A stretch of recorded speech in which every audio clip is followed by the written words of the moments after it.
right. So we will be discussing critical race theory tonight. Now, I was supposed to have somebody else on here. He'd been coming into my live streams on TikTok, kind of going back and forth with me when it came to critical race and critical race theory and its application in K through 12 schools. See, he didn't believe that it was actually being taught in K through 12 schools. So he wanted to debate me. Well, of course, earlier he writes and says that uh, he got a little bit of stage fright. He doesn't want to be in front of an audience and have this conversation. So I was like, that's fine. That's okay. That's understandable. We'll let that go.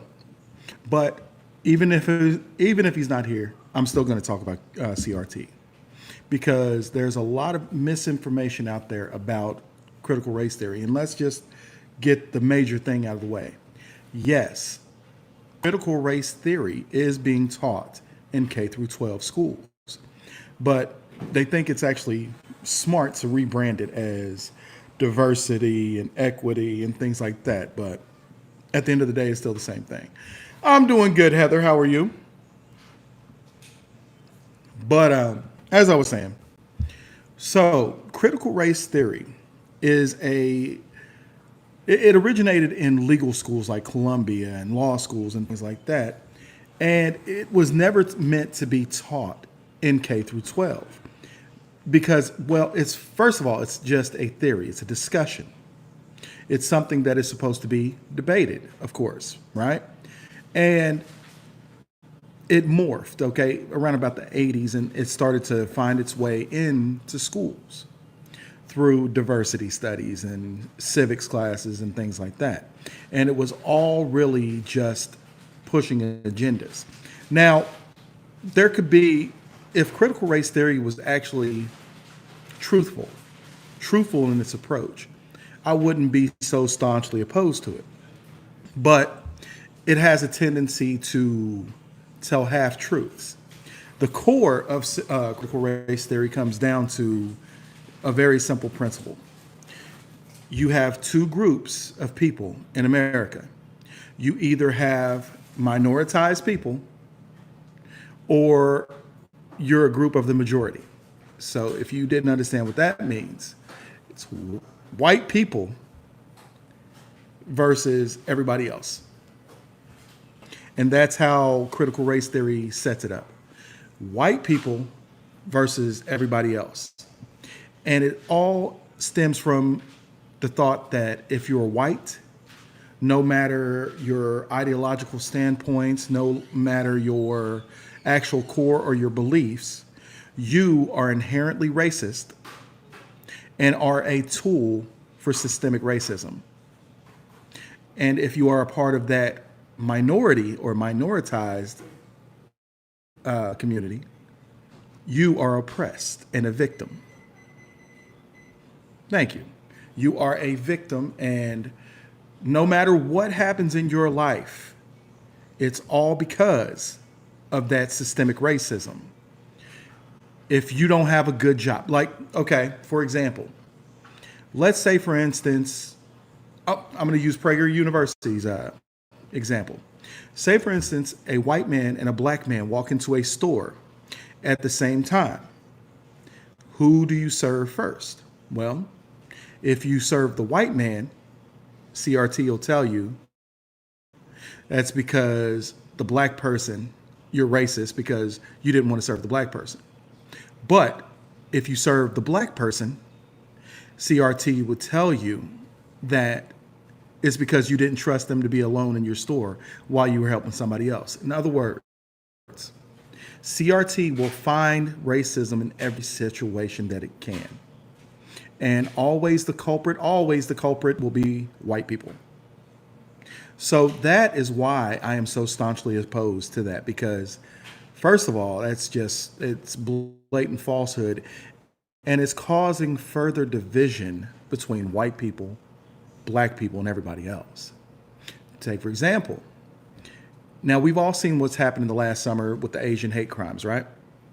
So this Asian hate crimes come about, and what do the FBI and Homeland Security and everything else blame it on? White supremacy, right? but it's black people who are actually committing these crimes. Majority of these crimes, should I say. So, how does that go with white supremacy? Well, there it is. They say because it was the system that was set in play that caused black people to do these things to white people. See what I mean? Now, exactly. CRT basically is undoing everything that the civil rights does, and they call themselves the champions of the civil rights movement. But to be honest with you, they're tearing apart what the civil rights movement accomplished. They are basically setting Americans back to Jim Crow era. Black people need to be over here, white people need to be over here, and never the two shall meet. Never the two shall meet. That is a Marcus Garvey Marxist agenda. Segregationist, separation.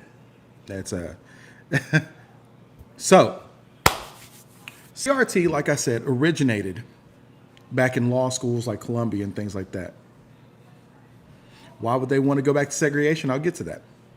So it started with a guy named Derek Bell, Alan Freeman, Kimberly Crenshaw, Richard Delgado, Sheryl Harris, Charles R. Lawrence III, Mari Matsura, and Patrice Williams. Now, there are books called Intro to Critical Race Theory by Delgado and Stefanchik. I've read these books. In these books, it comes back to white people are oppressors, black people and any people of color are oppressed by those white people and the system set in play. Now, we can all agree before the civil rights movement, after Reconstruction and things like that, things were not good for blacks in America. Jim Crow and segregation in the North, right? But even through that, the black community had these sayings like, we'll make a way out of no way. Look at Greenwood, things like that, Selma, Greenwood, Lake Rainier, things like that. Black people were oppressed then, yet their economy was doing just fine. The family structure was doing just fine. And CRT will tell you, or a lot of people will tell you that nowadays the family separation. You get it? I'm sorry, but black people oppress themselves now too. You are correct. You are correct. That is actually what I'm getting to. Black people back in the day had their own economy and it was great, had their own cities, things like that. The father was in the home, right? Then, of course, you have the Great Migration and the ghettos, and there were systems set in play to ensnare the black community, the welfare state, things like that. This was literally, and this was a Democrat thing. I want you to know that. This was literally Democrat policies. Landon B. Johnson, all this stuff was Democratic policies. Now, from there, when the blacks moved into these neighborhoods and things like that, they were high in crime because they were getting money to take the father out of the house. And we know what happens when you remove the father from the picture. They were incentivized to not have a two-parent home. They were put in positions to where crime was going to run rampant because the money wasn't there. And we know that poverty, in a lot of cases, causes violence or violent reactions, should I say. So all these things were set in place. But what nobody acknowledges is no one made you be violent towards your brother. That's what CRT fails to mention. Yes, at one time, black people were put in horrible situations and in horrible neighborhoods and things like that, but no one told you to pick up a crack rock. No one told you to leave the house as opposed to staying with these babies. I talked to a young lady today who came up here from Georgia. Her and her husband divorced, but she had two boys with this man. Now, she raised her boys up until they were a certain age, and then she sent them to live with their father because she said, as much as I want my boys with me, I'm a woman. There are things that he can teach them and show them that I can't. No matter how much I love them, I have to love them enough to set them up for success. So she sent the boys to live with her father. I thought that was like, I had to give that lady a round of applause. But nowadays, in those situations, you know that these kids are weaponized. We can say that that was a system set in place back in the day, but let's be real. That doesn't explain why the numbers are so high today, because there's no reason for them to be as high as they are. Why are the numbers lower back then before you even had the civil rights? Why are the numbers lower then? Percentages lower. Yet today it's up to like, I think back in the 1950s and 1960s, it was only like 24%. Now in the 90s, it reached a high of about 84%, but now it's down to like 78 to 79% fatherless homes. That's way too high. That is way too high of a number.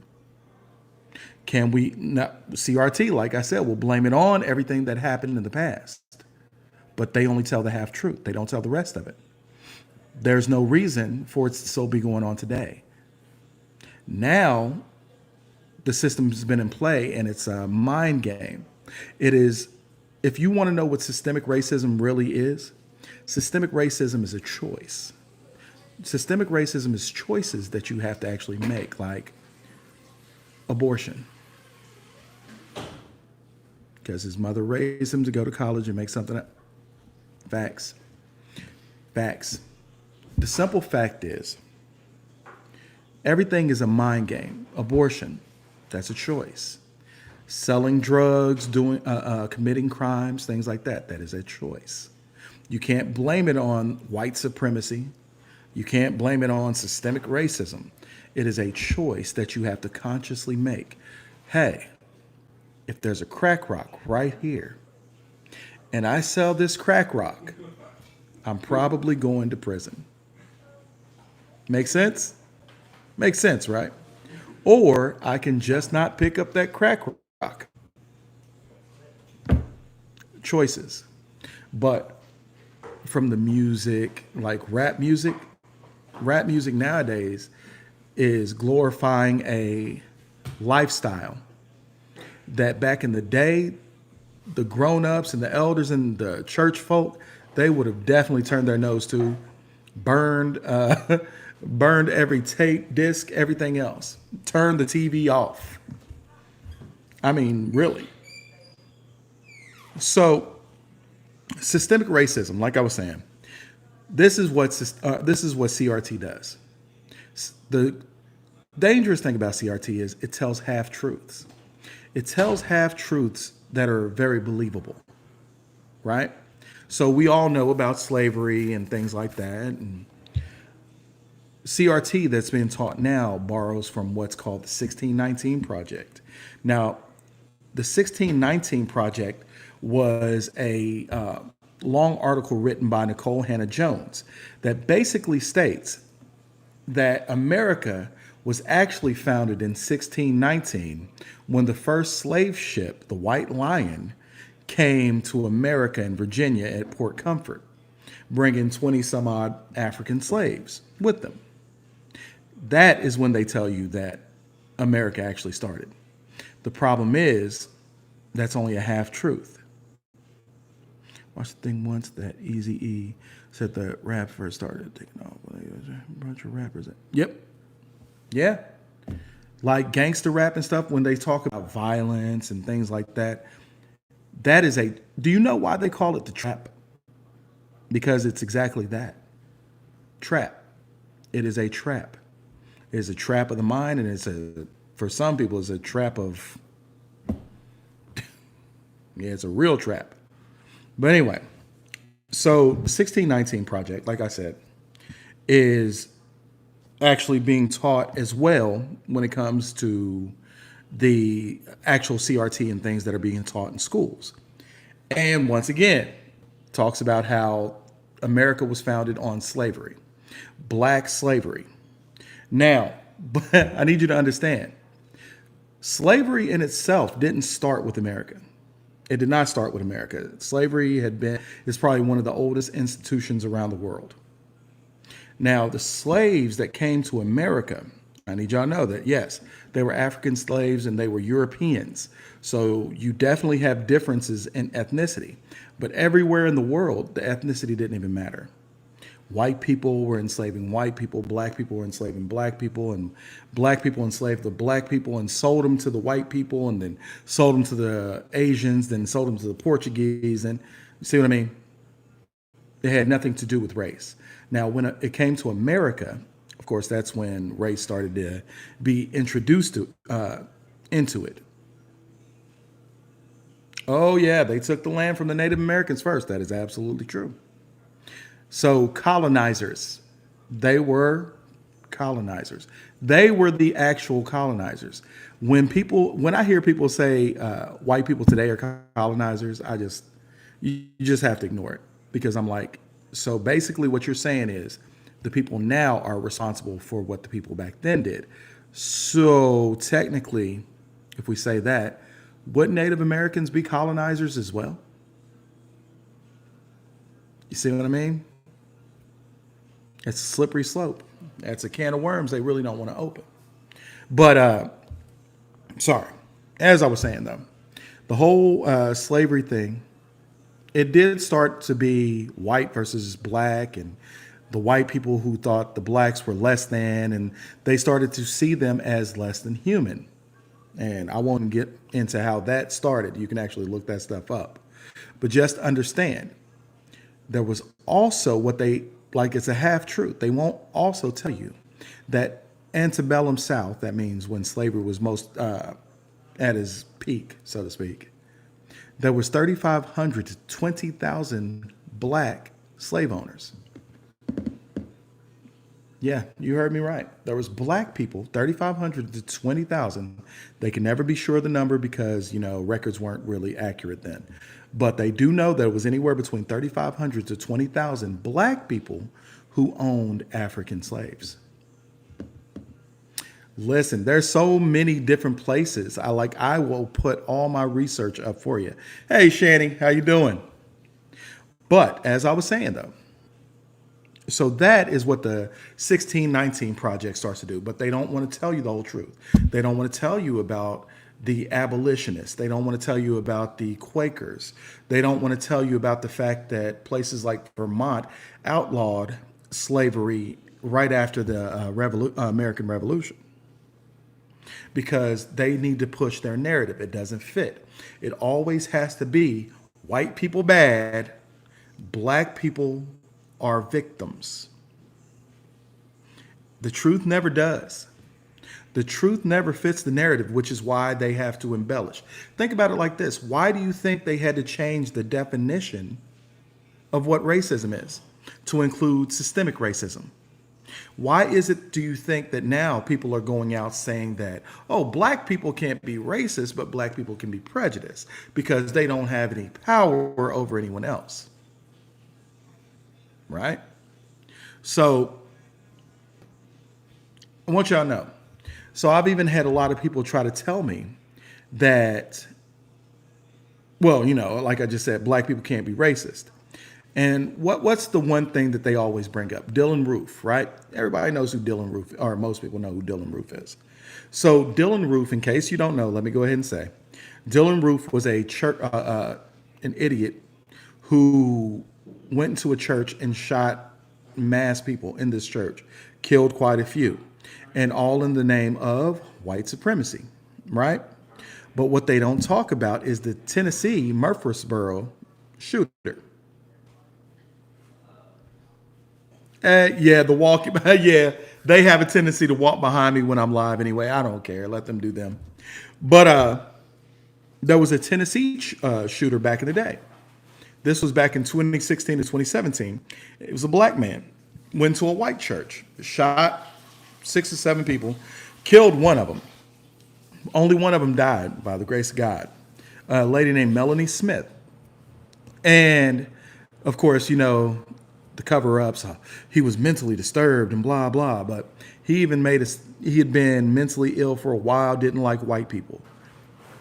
Yeah, that sounds pretty racist to me. That sounds like a racially motivated shooting. I would call that racism. Or how about the story of what was his name? Oh, what is that little boy's name? Hold on. Cannon Hennett. Now, if you don't know the story of Cannon Hennett, he was a 5-year-old boy who was a twin out in North Carolina, 5-year-old. And this man named Darius Sesmans, his next door neighbor, came into the house, took this boy out of his bed, took him down the street and killed him in the middle of the street. And once again, racially motivated. So, the story of the little boy who got stabbed in the McDonald's. Again. So tell me again how only white people can be racist. But see, those are those half-truths. You don't want to acknowledge this. So racism has always been very simple in definition. Racism is prejudice due to race or ethnicity. Just like sexism, classism, things like that. Sexism is prejudice due to, you get it? So racism is prejudice. So when people say, "Oh, you can be prejudiced, but white people or black people can't be racist," it's falsehood. Just pushing your narrative. Most people won't buy it. But the saddest part is, there's a lot who do because they want to. People want to buy that. And let me see. Now, I need y'all to know there are books right now that are circulating around into these schools and into these curriculums, things like that, that are tearing these children up. Like one of them is called Not My Idea by Anastasia Higginbottom. And this book, Not My Idea, there's a shooting, but at the end of this book, there's a contract where there is a devil behind, this contract. And I'm going to read this contract to you. Contract binding you to whiteness. You get stolen land, stolen riches, special favors. Whiteness gets to mess endlessly with the lives of your friends, neighbors, loved ones, and all fellow humans of color for the purpose of profit. Sign below, your soul is all it costs.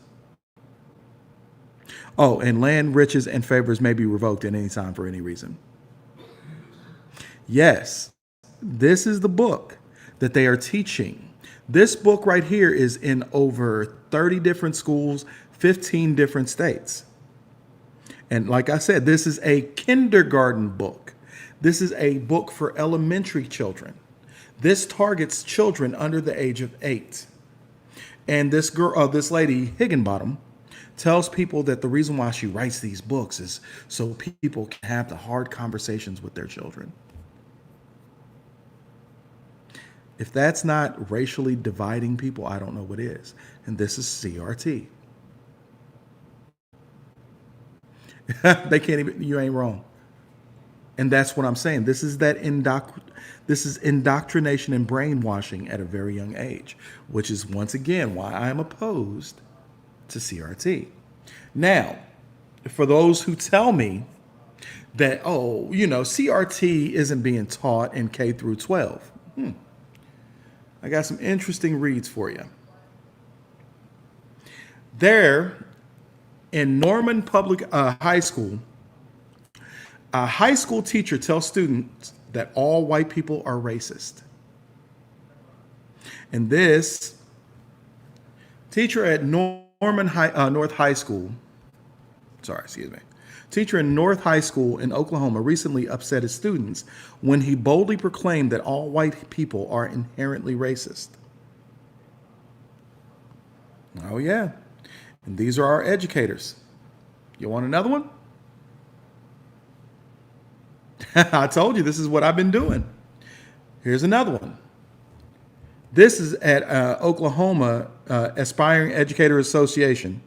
Only white people can be racist. Union officials call for purge of teacher workforce. Now, at this workforce, what they're doing is they said if you're not anti-racist, that's the new word, that's the new hot button word. I want you to hear that. If you're not anti-racist, we don't want you. She says, really, I want to be an agent of discomfort for white folks, said Terry Jets, a National Education Association social justice activist finalist in 2017. I want to get folks to either commit to the work or get out of the profession. And I know that sounds harsh, but we cannot have schools apart from anti-racism. We cannot have schools that continue to perpetuate white supremacy and inflict harm on students of color. Now, if you're wondering where the word anti-racist comes from, there's a book by Kendi named How to Be an Anti-Racist. Now, in that book, it expresses racial discrimination is not inherently racist, and that the only remedy to past discrimination is present discrimination. Did you catch that? Did y'all catch that? I want to read that again. Racial discrimination is not inherently racist, and that the only remedy to past discrimination is present discrimination. This is also another book that is being taught in middle and high schools. How to be an anti-racist. Now, I want you to also understand. Now, most of the educators in America, you do realize, well, we have mostly white people in America. Who are you talking to? Yeah. I want you to hear this one. Now, Illinois teacher sues school district, complains that training materials are discriminatory against white people who are viewed as inherently racist.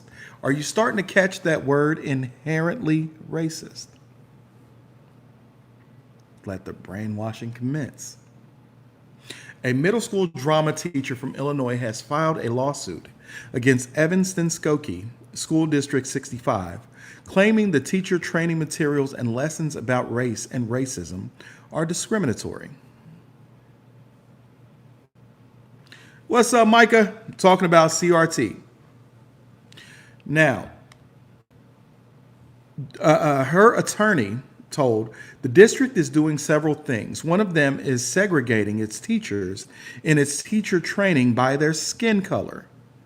You put the whites in one room and the non-white teachers in another room, and you actually give them different training.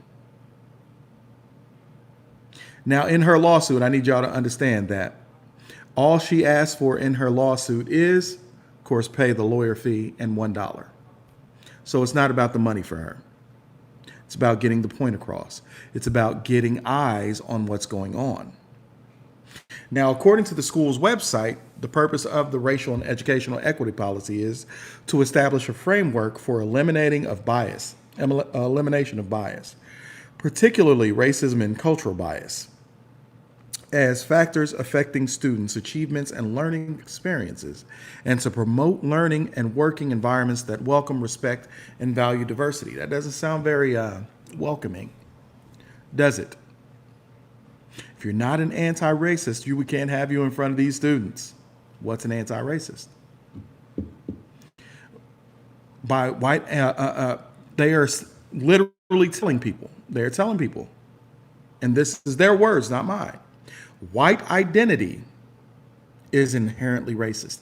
This is in their school materials. Yep. Inherently means that it is permanently of characteristics. Are you starting to hear the word, though? It's always inherently. I want you to know that white people are inherently racist. So I guarantee you that you've heard people say this to people. Oh, they're just inherently racist without even realizing that they've been brainwashed into saying inherently racist. CRT. Need another one? Here's one. You'll love this one. that would mean they are permanently racist. That is what CRT is telling people. CRT is telling people that no matter what you believe, what you actually think, you are always going to be a racist and you will always be a tool for white supremacy. That's CRT in a nutshell. Here's one out of New York. White people are inherently racist, argues diversity expert hired by elementary school district. Did you hear what I just said? Did you hear that? White people are inherently racist, argues diversity expert hired by elementary school district. So yeah, for all those people who don't want to acknowledge the fact that, yeah, CRT is definitely being taught to these children. The Hermosa Beach City School District recently hired a diversity, equity, and inclusion consultant who will help train teachers about their white privilege, among other duties. The decision has prompted anger and frustration among a group of parents who argued against infusing race and privilege training into the very small public school district located in Los Angeles. This one's out of LA. Sorry about that. And it consists of 2 elementary schools and a middle school.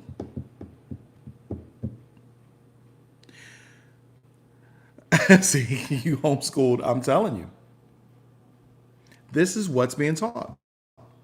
There's another one. Look, elite K through 8 school teaches white students they're born racist. An elite Manhattan school is teaching white students as young as 6 that they're born racist and should feel guilty benefiting from white privilege while heaping praise and cupcakes on their black peers.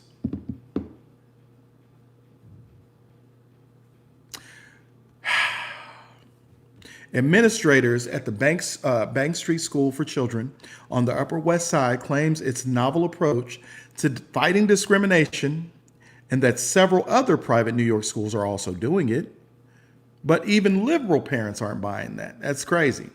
They complain the K through 8 schools of 430 kids is separating whites in classes while they're made to feel awful about their whiteness, and all the kids of color in other rooms where they're taught to feel proud about their race and are rewarded with treats and other privileges.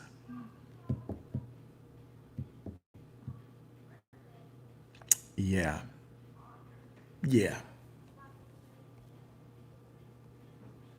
And I know you guys know about the stupid racism crap on me if you tried to. I'm my own person, and that's the way it's supposed to be. That is the way it's supposed to be. So I know you guys are familiar with the document that got leaked out of Iowa, right? I know y'all saw that. This CRT training that got leaked out of Iowa. That's exactly how we're supposed to be, Shani. So there's a triangle out in Iowa, which is their CRT training, right? And in this CRT training, at the top you have overt white supremacy, which is socially unacceptable, right? Which is, of course, lynching, hate crimes, swastikas, the KKK, white people using the N-word, burning crosses, racial slurs, racial jokes, and neo-Nazis. Now, I want you to know something. I used to think that comedy had no color. I've laughed at black jokes. I've laughed at white jokes all my life because I don't take things that seriously. And I don't look for racism in every situation. So maybe it's just me. I don't know. I quite enjoy a little bit of comedy and levity, but cancel culture and all. So on the bottom of this triangle, yep, no matter what, you're always racist.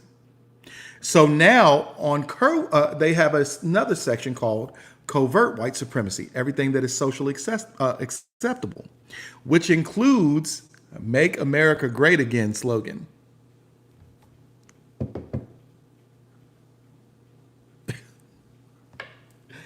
Oh, man. Cultural appropriation. So I just need y'all to know that we're one of the only places that even shout about cultural appropriation, just so you know that. Really. You go to Africa, It doesn't matter what color you are. You go to Kenya, places like that. They're going to share their culture with you because they believe that culture is supposed to be shared. Culture is supposed to be appreciated. But in America, oh yeah, no, we lay claim to that. Can't lay claim to nothing. Everything in America came from somewhere else. Oh yeah, we are the only gatekeepers when it comes to that. But of course, they want to also bring up police murdering people of color. I want you to really hear that in that triangle. Police murdering people of color. Nobody bothers to actually take the time and see how these people of color ended up getting killed by the police. Now, are there some bad shootings out there? Absolutely. But it just doesn't happen to black people. It happens to white people, happens to Asians, happens to Native Americans. It's not just a black thing. There are bad cops out there that are overzealous to use their guns. And I don't think it matters who's in front of them. But of course, back to it, CRT, white people and the police and the government are all set up against black people. Catch what I'm saying? Now, we can sit there and go on and on and on about these. But I think the point has been made. Yes, they are teaching this CRT narrative in K through 12, and these children are starting to slowly become brainwashed. Start to listen to the language from now on, and I guarantee you will hear children virtue signaling, talking about inherently racist. Or, oh, black people have been systemically oppressed. These are the things that are being taught to them. So what does that do? Does that cause unity as what it's supposed to, right? So I want you to know all this CRT and racial diversity training is supposed to be causing unity. Does that sound like it's causing unity to you? Because to me, it sounds like it's causing a whole bunch of division.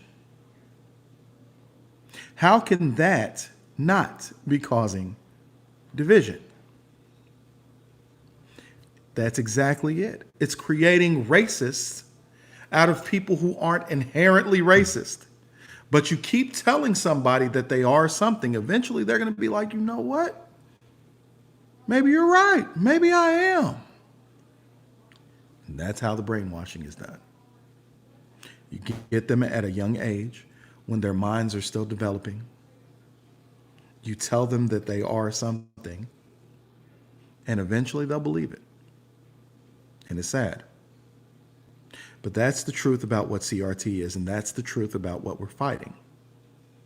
Exactly. Telling kids they suck no matter what is definitely detriment to their psyche. But this is what we're fighting against. This is why the truth is so important. This is why good people have to make sure to go to these school board meetings and be active in their children's lives. And they have to stand up for their children. You have to know what these kids are being taught. There was a little girl who was just on, I think, Hannity a couple weeks ago, that their teachers were telling them some awful things and telling them to make sure you don't tell your parents. Now, my kids know that's a big no-no for us. If they tell you don't tell me, you come tell me immediately. You agree with them then, but you come back and you better tell me. Because when they start doing stuff like that, that's when I know it's wrong. Yeah, but it's not like they're going to listen to anyone. If you do start up a fuss, they never listen. This is true, but you know what? You still have to do it. You can't give up on things like this. You know what I mean? You still have to get out there. You have to fight. You have to let your voice be heard. And look, there are actually people that are winning these battles with these school boards. So know that, yeah, if enough people make enough noise and they say no, where do the other minorities fit in here? Everyone focuses on black or white.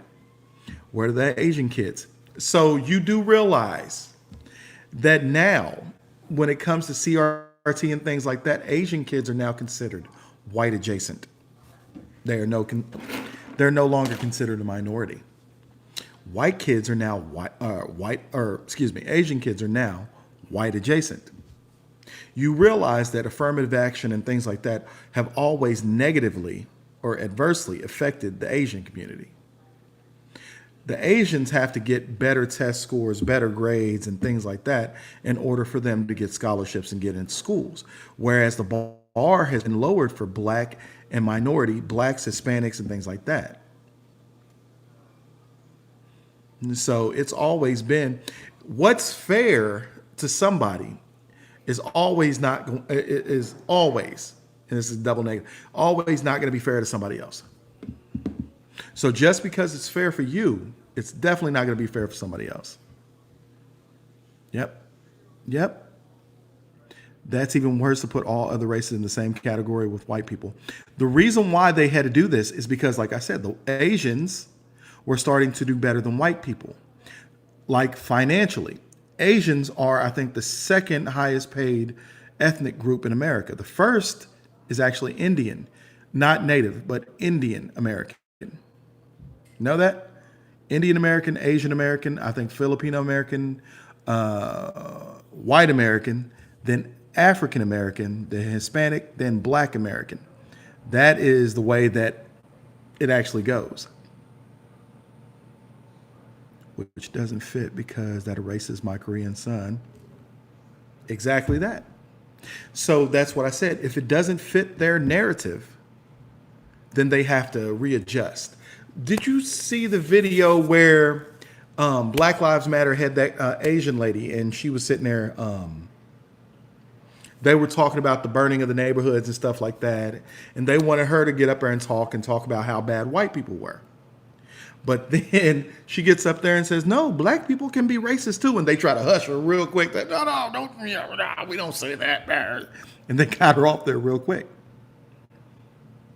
So white people ain't even white. I seen this video and said the white people and black. It's something weird. I know what you're talking about. It's all melanin. So what's funny is when you just said that. White people ain't even white. I've seen this video.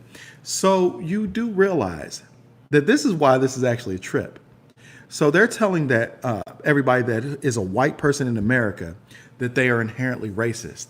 But that's another thing about CRT. It doesn't tell the whole truth. What it doesn't also tell you is majority, and I do say majority of the white people who live in America now weren't even here. Like their families didn't migrate here until after slavery had already ended.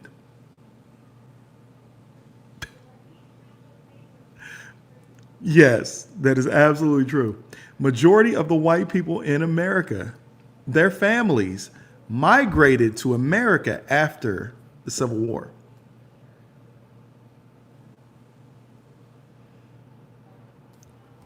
You can't even make this stuff up. You can actually go look this stuff up. Most of the white people in America, their families migrated here from Germany, Europe, things like that. Literally, a lot came from Germany during Hitler's reign of terror in the early 1920s and things like that. The Italians started coming here for work in the early 1900s. And now, of course, we have Italian Americans who are just white. Like my wife is considered, her family, they are Italian American. They're also Irish Americans. The Irish even came here. And that's what I mean. See, your family didn't even come in here until after.